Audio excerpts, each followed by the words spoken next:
Quand on s'imagine coincé sur une île déserte, un des points les plus importants, c'est avec qui on aurait le malheur d'être pris au piège. Après tout, ce seraient nos compagnons de survie, nos amis, mais aussi les gens qu'on doit manger si jamais les choses dégénèrent. Dans Animal Crossing, tout est trop beau, c'est le seul jeu où être isolé avec un ours ressemble plus à un pique-nique qu'au film The Revenant.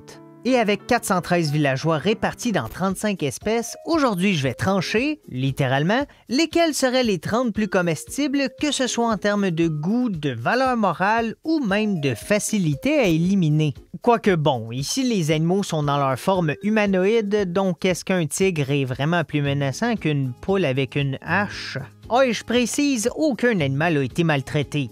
Sauf peut-être émotionnellement quand je vais expliquer pourquoi j'aimerais me faire un barbecue avec leurs cuisses. Tout d'abord, il faut établir quelles sont les 5 espèces parmi les 35 du jeu qui seraient potentiellement les meilleures victimes et il y a plusieurs éléments à prendre en compte. Par exemple, moralement parlant, je voudrais pas manger une espèce en voie d'extinction. Je sais pas, je me sentirais mal de contribuer à la disparition des koalas. Au total, il y a 6 espèces en danger, donc en plus des koalas, j'ai pas le choix de sauver les pingouins, les éléphants, les rhinocéros, les gorilles et les tigres. D'ailleurs, les 4 derniers, oui, ils sont en danger, mais ils seraient surtout dangereux pour nous. Je sais que j'ai parlé plus tôt qu'ici une poule peut être aussi menaçante qu'un tigre, mais malgré le côté arme, je vais éviter les prédateurs parce que si j'essaie de les surprendre et que j'échoue, ils vont beaucoup mieux se défendre. Et j'ai zéro confiance en ma furtivité. Donc pour commencer, il y a les carnivores comme les alligators, les lions, les aigles, les loups et les ours, qui d'ailleurs sont les seuls à avoir des bébés comme espèce à part avec les oursons. Bon, ils ont beau être plus faciles à attaquer, c'est des bébés, hein? J'ai quand même des principes. Comme ne pas faire mal à un bébé ours s'il y a une maman ours à proximité. C'est aussi le bon moment pour préciser que j'analyse en fonction de la grosseur des animaux dans Animal Crossing et non dans la vraie vie. Donc oui, un éléphant est plus gros qu'un écureuil, mais c'est pas disproportionné au point où d'un côté j'aurai un souper et de l'autre 3 mois de nourriture. Bref, ensuite, on a 2 herbivores qui le sont visiblement par choix parce qu'ils pourraient détruire 90% du règne animal. J'aimerais expliquer à un taureau l'absurdité que tout le monde pense qu'il déteste le rouge, même si en vrai les taureaux sont tous daltoniens. Pour les hippopotames, ils me font juste terriblement peur avec leurs grosses dents et leur encore plus gros cul qui leur empêche pas de courir à plus de 30 km/h. Le seul point positif d'en attaquer un, c'est que je pourrais venger tous les melons d'eau que j'ai vus se faire détruire en vidéo, mais comme ça pourrait être ma tête, je vais passer mon tour. Il y a 2 espèces sur lesquelles je vais même pas m'expliquer parce que les chats et les chiens, c'est juste non. Là, selon moi, on tombe dans une portion où les options sont toutes assez légitimes, donc je vais nommer la première espèce qui aura l'honneur d'être dans les sacrifiés, les autruches. Je pense que c'est le choix le plus facile. Pour être honnête, je me sentirais pas vraiment mal vu que j'ai toujours trouvé que les autruches ont l'air stupides. Sinon, ça peut sembler controversé, mais il y a un trio d'animaux de ferme qui pourrait selon moi être utilisé de manière plus efficace qu'être simplement mangé. Par exemple, si on a une poule sur l'île, elle peut juste pondre des œufs en échange d'être gardée en vie. Mon Dieu, je savais pas que j'avais ce côté sombre en moi. C'est la même chose pour les vaches et les chèvres qui peuvent produire du lait et du fromage. Même si pour la chèvre, j'étais tenté de faire une exception si ça peut faire en sorte qu'on l'entend pas crier durant la nuit. Le deuxième groupe que je vais garder en option pour mon menu, c'est les 12 cerfs, surtout parce que ça me donne vraiment une impression de vengeance pour tous les fois qu'ils se lancent devant des voitures. Je me suis toujours demandé ce qu'ils pensent en voyant une pancarte qui prévient les humains de faire attention. Genre, ils doivent bien se reconnaître et se dire « Wow, les gars, regardez, c'est nous! C'est bien cool, ça! Ça veut dire qu'ils nous ont fait un endroit où on peut venir tranquille et... Eric! Embuscade! Fuyez! Deer down! Deer down! » Il y a 2 espèces que je trouve pas très propices au contexte survivaliste. Pour les canards et grenouilles, je trouve que c'est trop chic, trop gourmet pour une situation aussi drastique. Je me sentirais mal de manger un voisin avec une serviette autour du cou. J'en profite aussi pour épargner les singes parce que c'est juste trop près de l'être humain pour pas que je me sente mal. Surtout une fois cuit, je peux pas manger une main avec des doigts super poilus sans penser que je mange ma grand-mère. Une viande que j'ai toujours voulu essayer, c'est celle de kangourou avec leurs muscles. Je suis certain que c'est hyper tendre, mais comme tous les femelles ont leur bébé en poche, je me sentirais mal de créer un orphelin, donc je vais passer mon tour. Un choix non conventionnel qui m'intrigue beaucoup, c'est les 10 hamsters. Oui, c'est un des rares animaux domestiques, mais j'ai une bonne raison. C'est parce qu'ils répondent à un problème que j'ai depuis le début, qui est, de tuer ma victime. Eux, ils sont tellement nerveux que je peux m'en débarrasser sans les confronter physiquement. Oh, c'est un accident, il s'est retourné, ma présence l'a surpris.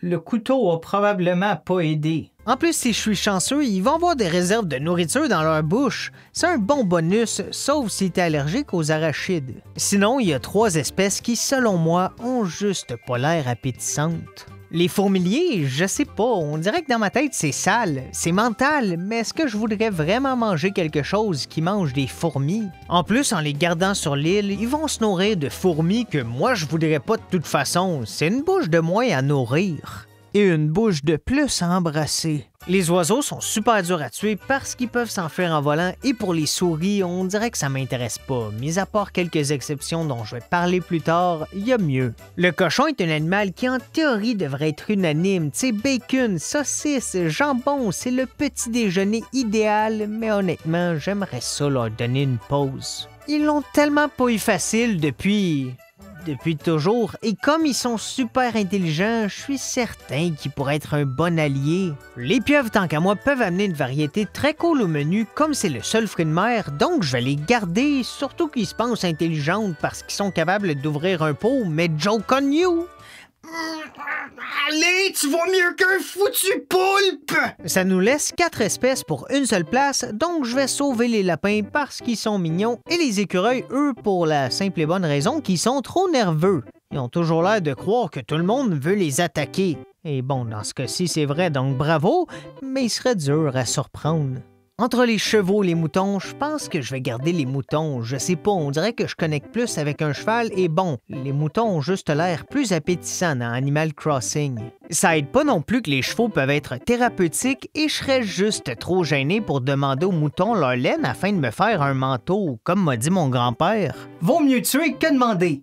Depuis, je vais plus le visiter en prison. Des 30 espèces éliminées, je vais quand même garder quelques rares exceptions pour ceux qui ont une thématique alimentaire parce que pour moi, c'est de la provocation. On a 33 villageois supplémentaires, passant de noms comme Bonbon, que ce soit en français ou en anglais, divers fruits et légumes ou même Walt Junior. Bon, lui, c'est pas vraiment de la nourriture, mais pour n'importe qui a vu Breaking Bad, ça me fait penser au petit déjeuner. Bref, ça nous donne un total de 87 finalistes, parmi lesquels on va concocter notre menu de 30, et c'est ici que la personnalité des villageois va entrer en jeu. Il existe 8 traits de personnalité majeure où on va classer nos villageois restants. Arrogante, chic, versatile, normal, sportif, vive, paresseux et grande sœur.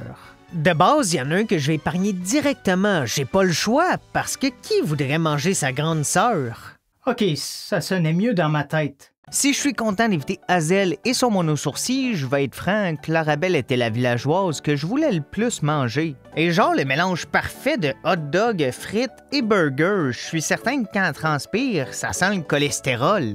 Sérieux, on dirait une mascotte de McDo. Mais bon, je vais plutôt me consacrer sur le type de personnalité que je voudrais manger parce qu'ici, on a du choix. Pour moi, il y a 3 traits de personnalité qui sont garantis de finir dans mon assiette et le premier, c'est les villageoises arrogantes. Parce que s'il y a une chose qui me donne envie de manger quelqu'un, c'est de me faire dire « Qu'est-ce que tu vas faire, me manger? » Des 12 options qu'on a, je vais retirer Cachemire, le mouton qui a l'air de goûter le vomi, et aussi, moralement, j'ai pas le choix d'enlever Cupcake, le bébé ours, ce qui nous laisse avec nos 10 premières victimes arrogantes. Après, on a l'équivalent masculin avec les villageois versatiles, ce qui est un mot vraiment bizarre pour décrire qu'ils sont grognons, irritables, voire méchants. En anglais, c'est cranky, ça fit, versatile, ça veut juste dire quelqu'un qui change d'opinion facilement. Ça vous tentait pas de prendre 2 minutes pour trouver quelque chose qui a de l'allure? Bref, des 7 villageois versatiles, les plus marquants sont Marlo, le hamster qui a l'air de goûter le marshmallow fondu, et Charles, qui, de son côté, a l'air d'un psychopathe. Je pense que je vais le tuer en premier juste pour être certain qu'il me tue pas par plaisir. César, c'est complexe vu que c'est non seulement un gorille, mais aussi, pendant que je le mange, j'hésiterais à savoir si César c'est en l'honneur de Jules ou de la salade. Et de son côté, Gruyère, avec sa barbe et sa robe de chambre, a l'air de du fromage vieilli. Le troisième trait de personnalité qui va y passer, c'est les paresseux qui, en plus d'être inutiles, vont être faciles à tuer. Je peux même leur dire et ils vont juste me répondre. « Oh là, je suis pas content, mais je vais souhaiter que quand tu me dis me poignarder dans le cœur, c'est une métaphore. » Sérieux, avec son regard vide, Gabin a l'air d'avoir abandonné sur la vie. Steakhouse sur papier est dangereux, mais le fait qu'il est paresseux annule le fait que c'est un taureau menaçant. Mais malgré tout ça, mon coup de cœur reste Tonton le mouton. Avec sa thématique Bob Marley, il ferait de l'excellente viande fumée. On en a donc 24, et pour les 6 derniers, je vais y aller avec mon jugement du mélange de l'espèce, de la personnalité et d'à quel point ils sont appétissants visuellement.